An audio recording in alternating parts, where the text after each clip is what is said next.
বাদ বাকি কি স্বাভাবিক দূরে আলোচক বসে বসে না তো। তার মানে আপনাদের সময় দরকার। আমি আমার গুরুত্ব ফুটাই তুলতেছি না, আমি বলতেছি আমি জোর করে আসি নাই, আপনারা আনছেন, রাইট? আপনারা আমাকে দুইটা পদ দিয়ে এখানে বসাইছেন, ডাক্তার, শিক্ষক, চিকিৎসক, শিক্ষক। আপনারাও দুইটা পদ নিয়ে বসছেন। আপনাদেরকে পুলিশ দিয়া ধরে নিয়ে বসানো হয় নাই, কথা বলে না। কি পদ? ছাত্র, রোগী। কি পদ? ছাত্র, রোগী। কিন্তু আপনি আমার থেকে বয়সে, জ্ঞানে, ইলমে, আমলে, অভিজ্ঞতায়, যোগ্যতায়, সম্মানে, বংশমর্যাদায় অনেক উঁচু হতে পারেন, কোনো সন্দেহ নাই। হতেই পারেন, হতেই পারেন না, হবেন অনেকে। কিন্তু এই মুহূর্তে আমি যেহেতু এখানে, আমি আপনার ডাক্তার, আমি আপনার শিক্ষক, আপনি যেহেতু ওখানে, আপনি আমার ছাত্র, আপনি আমার রোগী। আবার এখান থেকে যখন নেমে যাব, আল মুসলিমু আখুল মুসলিম, আপনি আমার ভাই, আমি আপনার ভাই।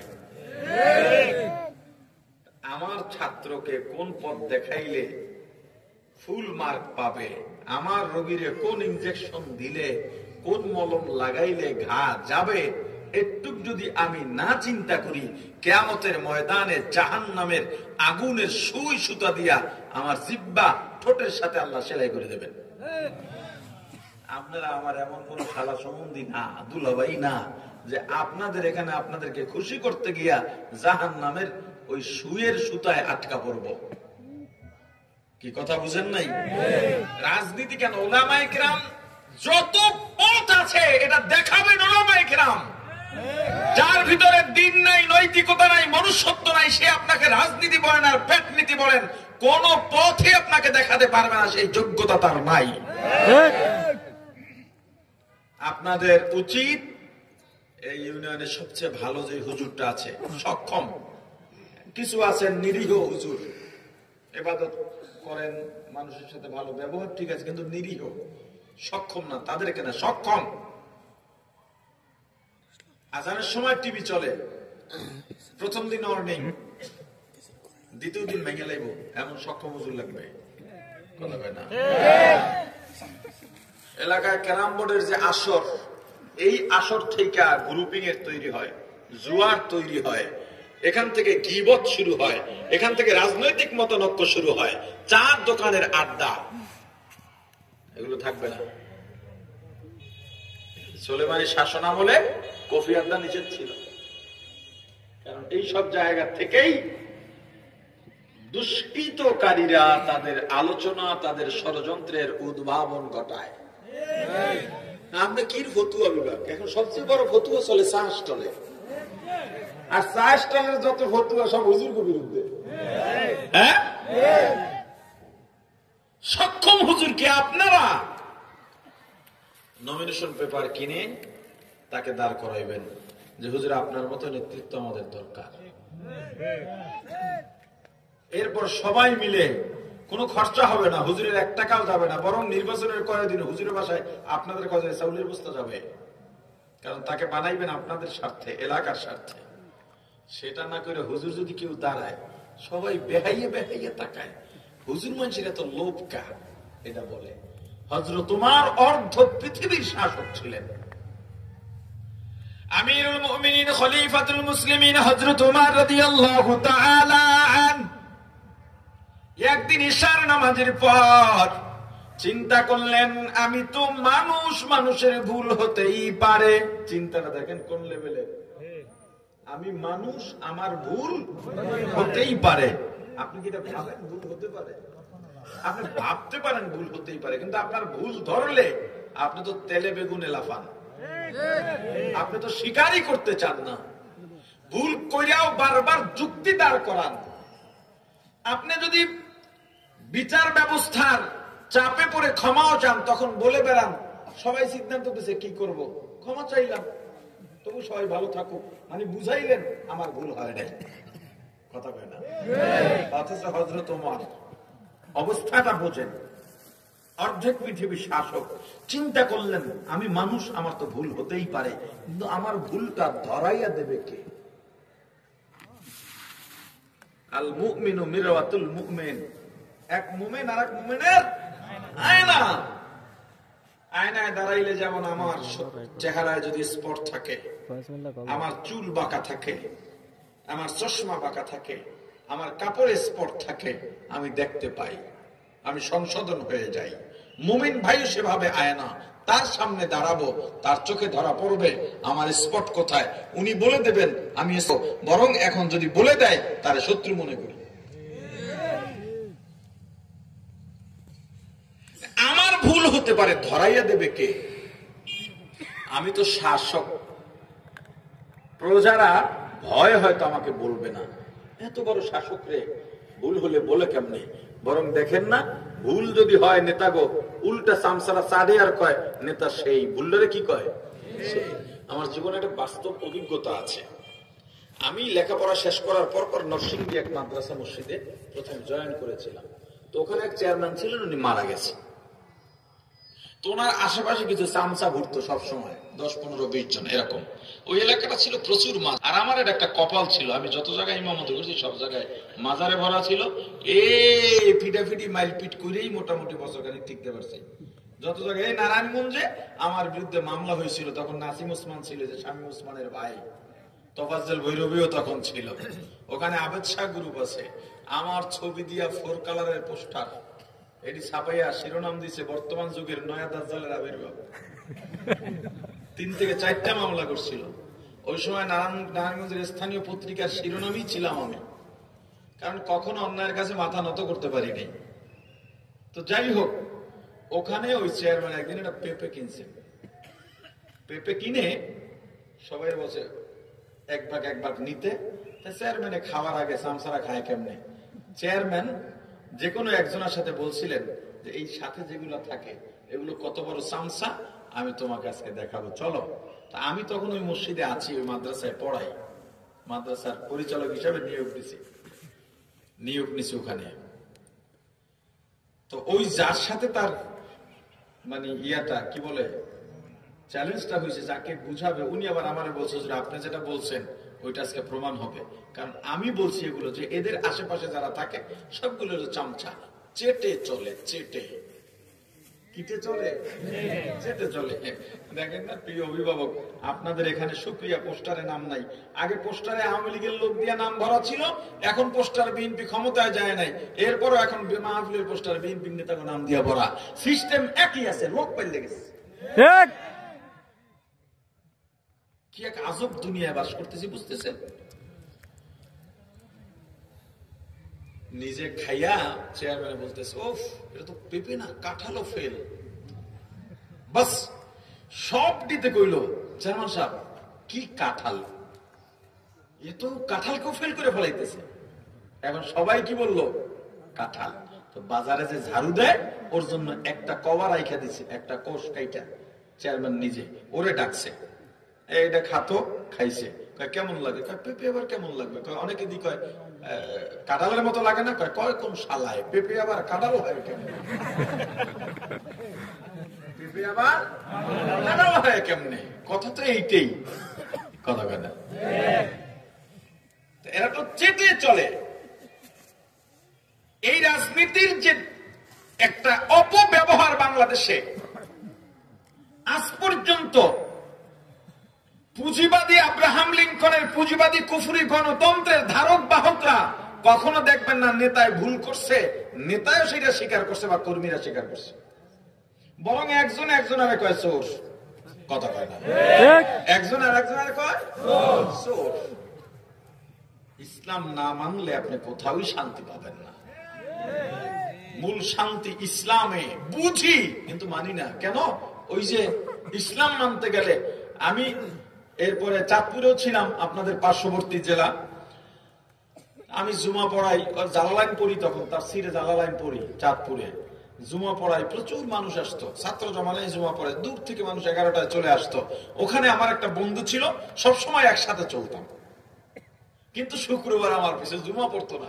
সবাই এটা নিয়ে আমাকে কথা শোনাইতো, হুজুর আপনার বন্ধু একদম কাছে, 5 ওয়াক্ত আপনার সাথে পড়ে, বাসার থেকে মাঝে মাঝে খানা নিয়ে আমার সাথে এসে রুমে খাইতো। তা বুঝেন খাতিরটা কোথায়? আমি মাদ্রাসায় যাইতাম, ও আমার সাইকেলের পিছে বসে মাদ্রাসায় যাইতো, ক্লাস ক্লাস করে আমি বের হইতাম, আবার একসাথে আসতাম। সম্পর্কটা ওই লেভেলের ছিল। এমন কি ওই যে ডেনমার্কে রাসূলকে নিয়ে অবমাননা হয়েছিল, চাঁদপুরে আমরা তখন বিশাল প্রতিবাদ মিছিল করেছিলাম। এই সমস্ত প্রতিবাদী মিছিলও সে আমার সাথে সাথে থাকতো, শুধু জুমাটা আমার পিছু পড়তো না। আমার এই জিনিসটা বুঝে আসতো না, কি রে জুমা পড়ে না কা? একদিন জিজ্ঞাসলাম, ভাই আপনি আমার পিছনে জুমা পড়েন না কা? কয় ডরে। কি ডর? কয় যদি দাঁড়িয়ে রেখে দেওয়া লাগে। আপনার বয়ানের যে ঢক, যদি দাঁড়িয়ে রেখে দেওয়া লাগে। হুজুর করে ভোট দেয় না, যদি আকাম ছাইরে দেওয়া লাগে। এটাই হলো একটা বিষয়। আমিরুল মুমিনিন খলিফাতুল মুসলিমিন হযরত উমর রাদিয়াল্লাহু তাআলা আন ইশার নামাজের পর ভাবতেছেন, আমি মানুষ, আমার তো ভুল হতে পারে, কিন্তু আমার ভুল ধরায়া দেবে কে? কেউ তো সাহস করবে না। অতএব ছদ্মবেশ ধারণ করলেন, মানুষের ঘরের পাশে পাশে যাবেন আর কান পাতবেন। আমার বদনাম কেউ বলে কিনা, সমালোচনা করে কিনা, যদি সমালোচনা করে আর এটা যদি সত্য হয়, আমি সংশোধন হয়ে যাব। অর্ধজাহানের শাসক, জান্নাতের সুসংবাদ প্রাপ্ত সাহাবী, যার কবর আমার রাসূলের রওজার সাথে।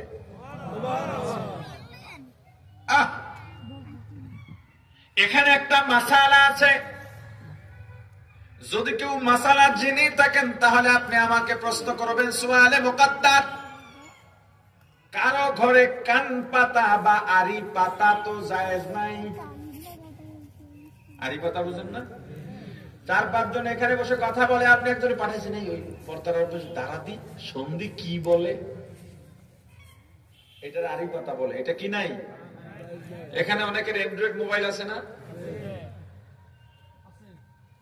অটো রেকর্ড আছে, কল করলে অটো রেকর্ড হয়? জায়েজ নাই। আপনি আরেকজনের কথা, আপনার সাথে পার্সোনাল কথা বলতেছে, আপনি রেকর্ড করে ফেলতেছেন, এটা মোবাইলে আরি পাতা বলে। আপনি পারবেন যদি প্রশাসনের লোক হন এবং এই সেক্টরে দায়িত্বপ্রাপ্ত হন, কারটা কোন অপরাধীকে যদি শনাক্ত করার জন্য তার কার্যক্রম পর্যবেক্ষণ করার জন্য তার কথা আপনি রেকর্ড করতে পারবেন, কিন্তু পাবলিক করতে পারবেন না। কথা হয় না? কি করতে পারবেন না? আল্লাহ কোনোভাবেই চান না বান্দার গুনাহ প্রকাশক। আজকে গাড়িতে আসতেছিলাম, দেখেন আপনাদেরই এই থানার সন্তান, আমাদের মাননীয় ধর্ম উপদেষ্টার সচিব রিয়াদ ভাই আপনাদের এখানে, এটার পরে তার বাড়ির মাহফিল, ওইটার উচিলে আপনাদের এখানে আসতে পেরেছি। উনি ভার্সিটিতে পড়া মানুষ, উনি আমাকে কথাটা বললেন যে জেনাকারীর শাস্তি কখন হয়। জেনার শাস্তি কি? যদি বিবাহিত হয় পাথর, যদি অবিবাহিত হয় দৌড়া। কিন্তু এই বিচারটা কখন হবে? যখন ইসলামী সরকার থাকবে। কথা কয় না? এবং ইসলামী সরকার থাকার পরে জেনা করছে, বিচার কেমনে শনাক্ত করবেন? তারা জানি তারা বেবিচারী, 4 জন আকেল বালেককে দেখতে হবে। আচ্ছা, পৃথিবীতে এমন কোন জেনাকার বেবিচারী আছে 4 জনের সাক্ষী রেখে জেনা করছে? আরে কথা বলে না। তাহলে এই বিধানটা আল্লাহ কেন দিলেন? আল্লাহ চান এমন অন্যায় যদি কেউ করে সেটা গোপন থাকুক। আপনি কারো বিষয় ঘাটাঘাটি করবেন, ব্যক্তি অন্যায়কে সামনে আনবেন, এটাকে চগলখুরি বলে। কি বলে? আপনার দোকানে একজনে মোবাইল রেখে গেছে চার্জে, আছে না? সময় হয় না, বা মোবাইলটা রাখছো, ভাই আমি একটু ওয়াশরুমে যাবো, মোবাইলটা রাখো। আপনি চেষ্টা করতেছেন কেমনে খোলা যায়। আবার অনেকে দেখে ওই যে যদি প্যাটার্ন দিয়ে থাকে তখন এমনি ধরে মোবাইল কোন দিকে ঘুরাই নাচে তাক করে থাকে, তো মোবাইলটা খোলে, বা যদি খোলা পায় তখন আপনি তার মোবাইলে ঢুকে কোথায় যান। কথা কয় না? গ্যালারিতে কি থাকে? ছবি, ভিডিও। হ্যাঁ, ওখানে গেছেন কে? কারে খুঁজেন বলেন? তার ঘরের মা, বোন, স্ত্রী, এদের ছবি থাকতে পারে, এটা খুঁজে। আমাদের মানসিকতা এমন কেন? দ্বিতীয় আর একটা খোঁজে ফেসবুক, মেসেঞ্জারে কার লগে কথা কয়, আরে কথা বলে না। তাহলে হযরত উমর কিভাবে আড়ি পাতলেন? এটা তো জায়েজ নাই। হযরত উমর তো আসলে কথা সংগ্রহের জন্য একজনের কথা আর একজনের জায়গায় আর একজনের কাছে লাগাবার জন্য আড়ি পাতেন নাই, নিজের সংশোধনের জন্য। যদি দেখেন তার ভুল আছে, সংশোধন হয়ে যাবেন। আর যদি দেখেন ভুল নাই, এরপরও সংশোধন হয়, এরপরও সমালোচনা হয়, তাহলে তিনি রাজ দরবারে স্পষ্ট সবাইকে জানায় দেবেন কারো অনুপস্থিতিতে কারো আলোচনা করা জায়েজ নাই। তবু তাদের নাম প্রকাশ করবেন না। কিন্তু যেই ঘরে ইজান কোনো আলোচনা নাই, আলোচনা যেখানে যেখানে হয় হযরত ওমরের প্রশংসা হয়। কি হয়? জোরে বলেন। প্রশংসা হয়। হযরত ওমর ফজরের আগে আগে ফিরবেন না, এই গ্রামে হবে না, হয়তো অন্য জায়গায় আর একদিন নামতে হবে নিজেকে যাচাই করার জন্য। 15 বছরে যারা আমাদের রক্ত চুষে খাইলো তাদেরকেও বারবার পরামর্শ দিয়েছিলাম, ছদ্মবেশে লোকাল গাড়িতে ওঠেন, চায়ের স্টলে বসেন, ট্রেন স্টেশনে গিয়া মানুষের ভিড়ের মধ্যে বসেন, আলোচনা শোনেন আপনাদের ব্যাপারে জনগণের মন্তব্য কি। যদি ভালো না হয় আপনারা সংশোধন হয়ে যান, ভালো হলে শুকরিয়া আদায় করেন। যদি তারা এটা শুনতো, গোষ্ঠী সুদ্ধা পালান লাগতো না।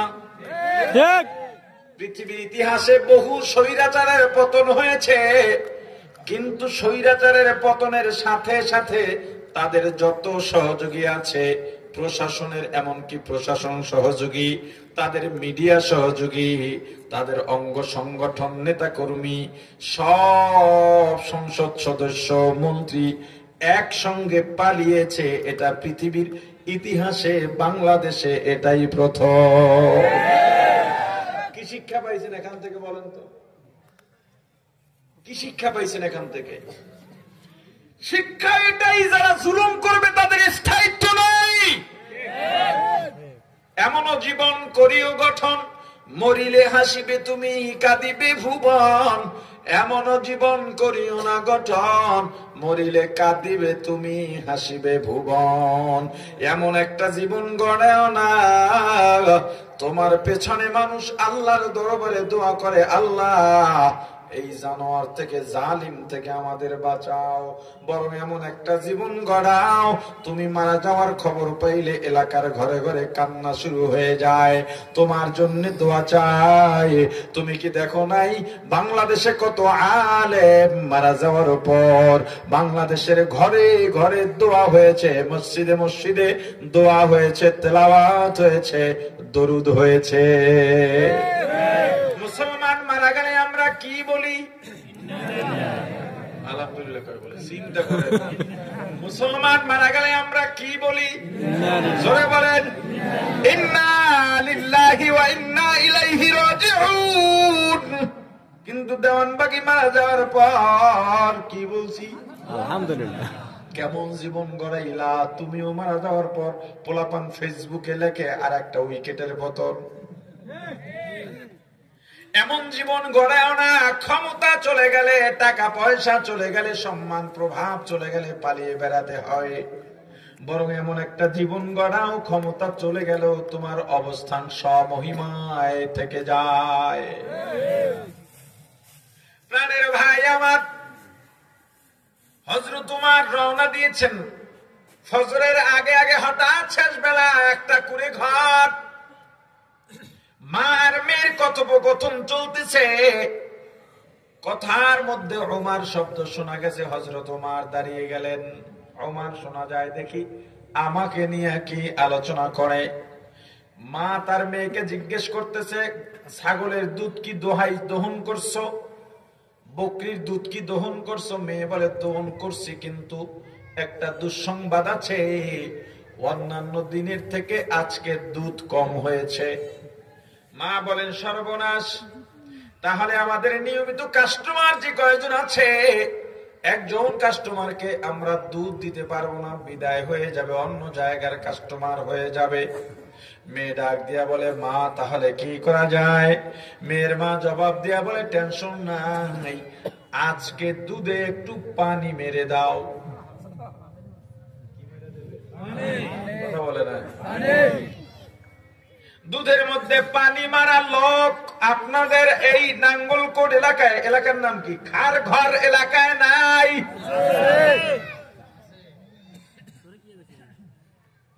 দুধ আর মধু জান্নাতের সরাসরি খাবার। এই জান্নাতি খাবারে যারা ভেজাল লাগায়, এদের মতো মানুষ সমাজে দ্বিতীয়টা হইতে পারে না। আপনি তো মধু পাগল মানুষ, আপনার বাড়ির সামনে দিয়া মধুওয়ালা মধু নিয়ে যায় আর ডাক দিছে, মধুওয়ালা। আপনি দৌড়ে নামলেন, দেখলেন বালতির মধ্যে মধু আছে, কিছু মৌচাকও আছে, মৌমাছিও আছে, উঠতেছে। ডাক দিলেন, ভাই মধু কোথার? কয়, আমি নিজে গিয়া সুন্দরবন থেকে মধু আনছি। কয়, বিশ্বাস করবো কেমনে? কয়, আমার মাথার কসম, আল্লাহর কসম, আল্লাহর আসমানের কসম, জমিনের কসম, 7 জমিনের কসম, 7 আসমানের কসম, বউয়ের কসম, ছেলে মেয়ের কসম, মৌমাছির কসম, আমি নিজে গিয়া মধু আনছি সুন্দরবন থেকে। অথচ খবর নিলে দেখা যায় ওর 14 গোষ্ঠী কোনোদিন জানে না এই সুন্দরবন কোন রাস্তায়। মানুষকে কখনো ঠকাবেন না। 500, 1000 টাকার ছেঁড়া নোট এমন ভাবে জোড়ায় যাতে পাওনাদার না বুঝতে পারে জোড়ানো টাকা। ধোঁকাবাজি করেন না। আবার ছেঁড়া নোট বেশি টাকার মধ্যে ঢুকায় দেয়। একজন আপনার কাছে 20,000 টাকা পাবে, আপনি ভেতরে একটা 1000 টাকার নোট দিলেন ছেঁড়া। লোকটা ধরতে পারলো না, 19,000 টাকা কাজে লাগাইতে পেরেছে, 1000 টাকা পানে নাই। কিয়ামতের ময়দানে 1000 টাকা আপনার দেওয়া লাগবে। খবরদার, শপথ নেন, ছেঁড়া নোট কখনো টাকার সঙ্গে নয়, আলাদা ভাবে দিবেন। দেখো ভাই, টাকাটা তুমি চালাইতে পারবা কিনা, এটা ছেঁড়া। পাওনাদার যদি বলে জিম্মাদারি নিয়ে নেয় তো নিয়ে নিল, আর যদি বলে দাও, যদি চালাইতে পারি তো পারলাম, না পারলে তোমার কাছে দিব, তুমি পাল্টাইয়া দিও, শেষ। মানুষকে কখনো ঠকাবেন না। দোকানে গেছেন গেঞ্জি কেনার জন্য, গেঞ্জি একটু সাইজে বড়, দোকানদার বলে ধুইলে খাপবে। একই দোকানে আর একজন গেছে, গেঞ্জি হয়েছে ছোট, একই দোকানদার এবার তাকে বলে ধুইলে ছাড়বে। এমনি ধোকাবাজি কইরেন না, সঠিকভাবে ব্যবসা করেন, হালাল কামাই করেন, মিথ্যা বইলেন না। মা মেয়েকে ডাক দিয়া বলে, আজকে দুধে একটু পানি দিয়া দাও। মেয়ে জবাব দিয়া বলে, মা হযরত ওমর তো দুধে পানি দিতে নিষেধ করেছেন। মা জবাবে বলে, মেয়ে আমার, সেটা তো আমিও জানি, কিন্তু এখন তো ওমর নাই, জানবেন না, দেখবেন না। মেয়েটা ডাক দিয়া বলে, মা গো, ওমর যদিও না দেখবেন, ওমরের আল্লাহ তো দেখেন। আউলিয়ারা কারে উকবা ইখতিয়ার, জাহেলারা কারে দুনিয়া ইখতিয়ার। আশিকারা মিল্লাত মাযহাব জুদাস্ত, আশিকারা মিল্লাত মাযহাব খুদা। মিয়ানে আশিক মাশুক রামজিস্ত, কিরামান কাতিবিন রাহম খবর নিস্ত। প্রাণের ভাই আমার হযরত ওমর আর দেরি করেন নাই, চলে গেলেন নিজ গন্তব্যে। ফজরের নামাজ পড়লেন, তেলাওয়াত করলেন, জিকির করলেন। ইশরাক পড়ার পর কাছের মানুষদের ডাকলেন, অমুক জঙ্গলের পাশে অমুক এলাকায় অজপাড়া গা ছোট একটা ঝুপড়ি ঘর আছে। আমি যতটুকু অনুমান করতে পেরেছি, ওখানে মেয়ে আর মেয়ের মা বসবাস করে, ওদের বাবা বা স্বামী নাই, ওরা গরিব, বকরির দুধ দহন করে কোনো মতে তারা সংসার চালায়। কিন্তু ওই একটা মেয়ে আছে, মেয়েটাকে দেখি নাই, কালো না ফর্সা, বেটে না লম্বা, মোটা না চিকন, সুন্দরী নাকি অসুন্দরী, তবে মেয়েটাকে আমার পছন্দ হয়েছে, আমার ঘরে আমার ছেলের বউ বানাইয়া আনতে চাই।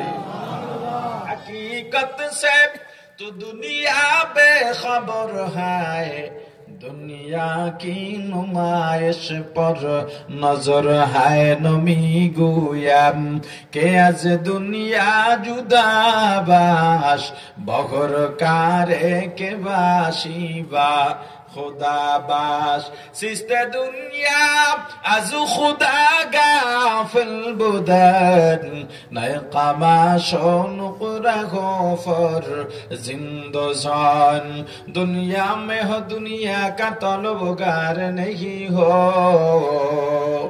दुनिया में हो दुनिया का तलबगार नहीं हो, बाजार से गुजर हो खरीददार नहीं हो, बाजार से गुजर हो खरीददार नहीं हो, जागा जी लगाने के दुनिया नहीं है, जागा जी लगाने के दुनिया नहीं है, ये इबरत की जाहे तमाशा नहीं है, ये इबरत की जाहे तमाशा नहीं है।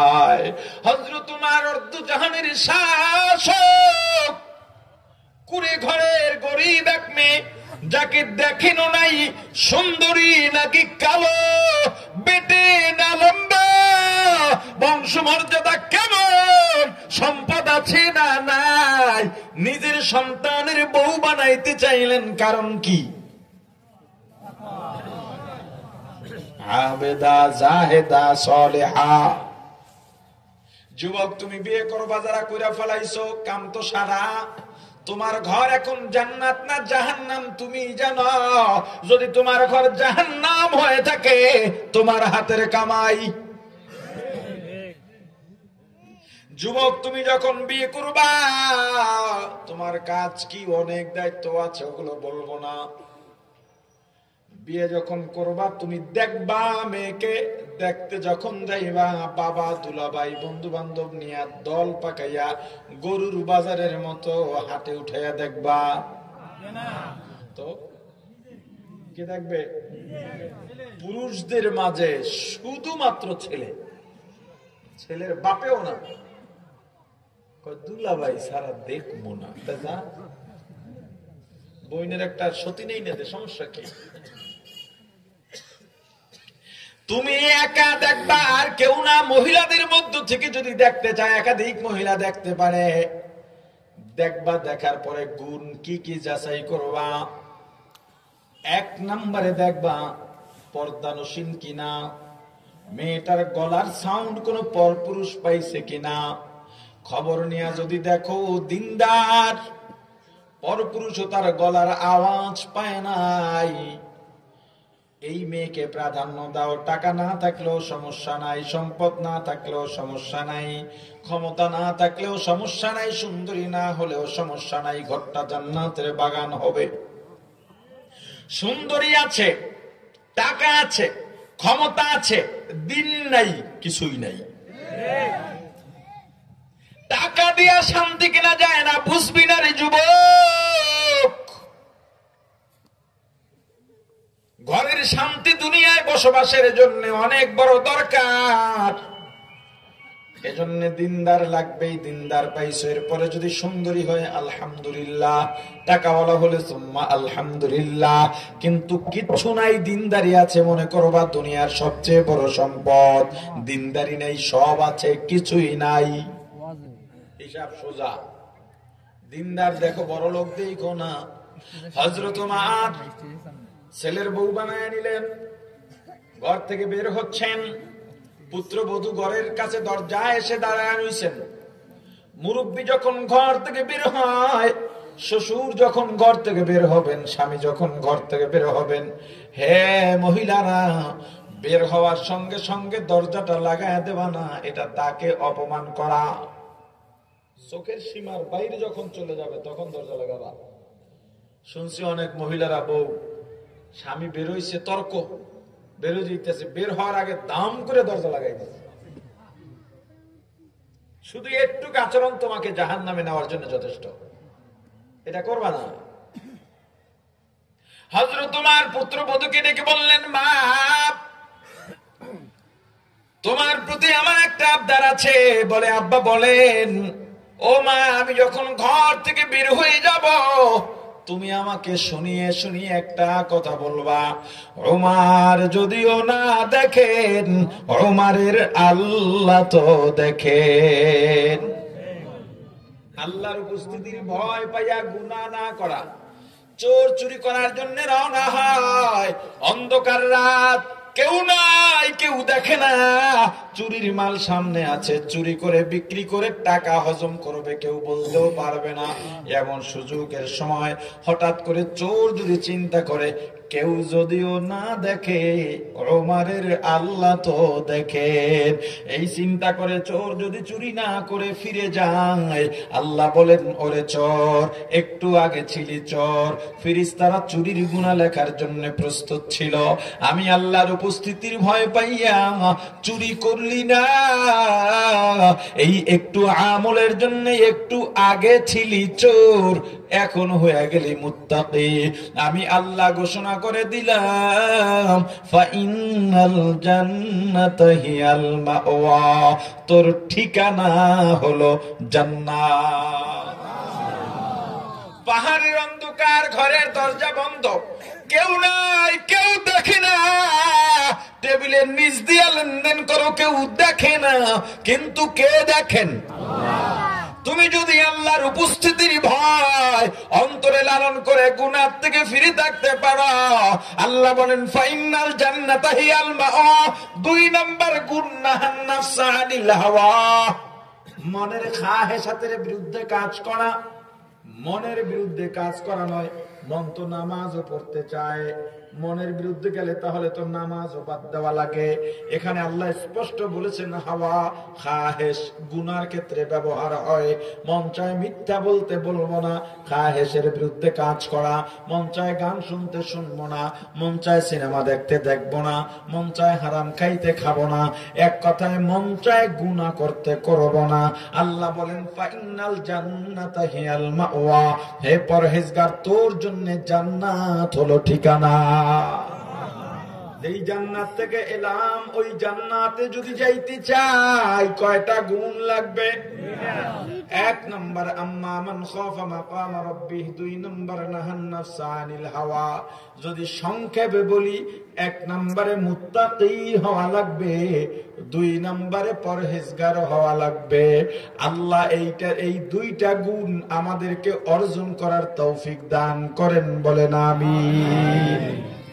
যতটুকু আলোচনা করেছি, আলোচনায় যত ভুল আমার পক্ষ থেকে, যত ভালো আল্লাহর পক্ষ থেকে, আমার ভুলগুলো শুধরায়া আল্লাহর ভালোগুলো গ্রহণ করার তৌফিক দান করেন। সুবহানাল্লাহি ওয়া বিহামদিহি, সুবহানাকাল্লাহুম্মা ওয়া বিহামদিকা, আশহাদু আল্লা ইলাহা ইল্লা আনতা, আস্তাগফিরুকা ওয়া আতুবু ইলাইক। ওয়া আলাইকুম ওয়া রাহমাতুল্লাহ।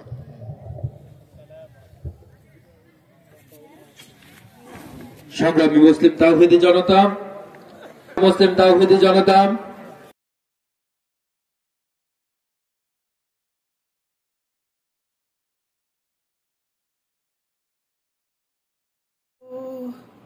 ফালাহুম আযাবু জাহান্নাম ওয়া লাহুম আযাবুল হারিক।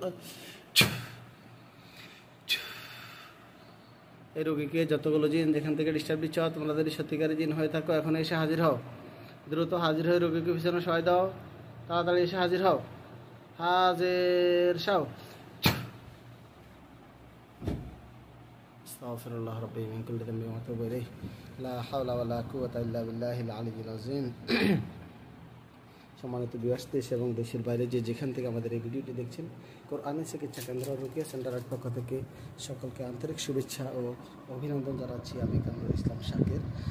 তো একটু ওদিকে যাই। বরাবরের মতো আজকেও একজন ভাই আমাদের কাছে পেনি থেকে আসছিল। ভাই, তার কি সমস্যা হতো একটু বলেন, কিন্তু বসেন। আপনার ছোট ভাই তো? আমার ছোট ভাই। কি সমস্যা হয় একটু বলেন। এই তো এই আলগা একটু সমস্যা করতেছে, রাত ধরে আসি, এটা কিন্তু ঘুমা বেলাতে না, আর সকাল 10টা পর্যন্ত এভাবে মারি গেলার, ফ্যাট ছিঁড়ে গেলার, মাথা নষ্ট করে গেলার, এই অবস্থা করতেছে। আচ্ছা আমরা এখন 10টার পর থেকে এ সুস্থ হবে। আবার 10টার পর থেকে সুস্থ। আবার 10টার পর আচ্ছা আমরা এখন ওদের সাথে কথা বলতে চাইবো ওরা কেন এই সমস্ত সমস্যাগুলো করছে। তো আল্লাহুম্মা সাল্লি ওয়া সাল্লিম আলা সাইয়্যিদিনা মুহাম্মদ। বয়স কত হবে না? 27 বছর। 27 বছর। বিয়ে করছে? না 27 বছর এখনো করে নাই। না বিসমিল্লাহির রহমানির রহিম। এই আমাকে এরকম করে এরকম করে ইনশাআল্লাহ কথা বলবে। এই আমাদের চিকিৎসা যখন রোগীটা পড়ে যায় তখন সে পরিপূর্ণ অজ্ঞান হয়ে যায়। আপনি দেখেন তো অজ্ঞান হয়েছে কিনা। হাত পা ধরে টানেন, ডাকেন। দরবার দরবার এই এই হাত ধরে দেখেন, এই হাত ধরে দেখেন, হাত দিয়ে এই কথা কও, ভাইয়ের সাথে কথা বলো। পরিপূর্ণ অজ্ঞান দেখতেছেন? হ্যাঁ ঠিক আছে, হ্যাঁ সব বন্ধ, সব বন্ধ হয়ে গেছে। সব বন্ধ হয়ে গেছে। মানে যেভাবে আমাদের ভিডিওতে দেখছেন এভাবে হয়েছে তো? তো এইভাবে হয়েছে। ইনশাআল্লাহ আমরা এই হাতটা গায়ের সাথে মিলে দেন, হাতটা গায়ের সাথে মিলে দেন। এই এখন যে বুঝছে সকালে এরকম করছে।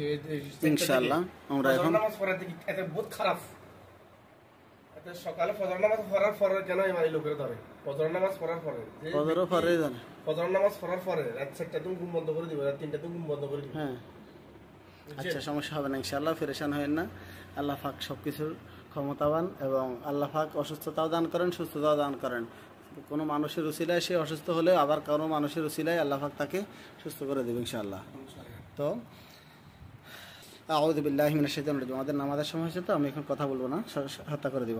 বিসমিল্লাহির রহমানির রহিম। ইন্না সলাতি ওয়া নুসুকি ওয়া মাহইয়ায়া ওয়া মামাতি লিল্লাহি রাব্বিল আলামিন লা শারীকা লাকা ওয়া বিযালিকা উমিরতু আনা আউওয়ালুল মুসলিমিন। আল্লাহুম্মা সাল্লি ওয়া সাল্লিম আলা সাইয়্যিদিনা মুহাম্মদ। আল্লাহু আকবার, আল্লাহু আকবার, আল্লাহু আকবার, আল্লাহু আকবার, আল্লাহু আকবার।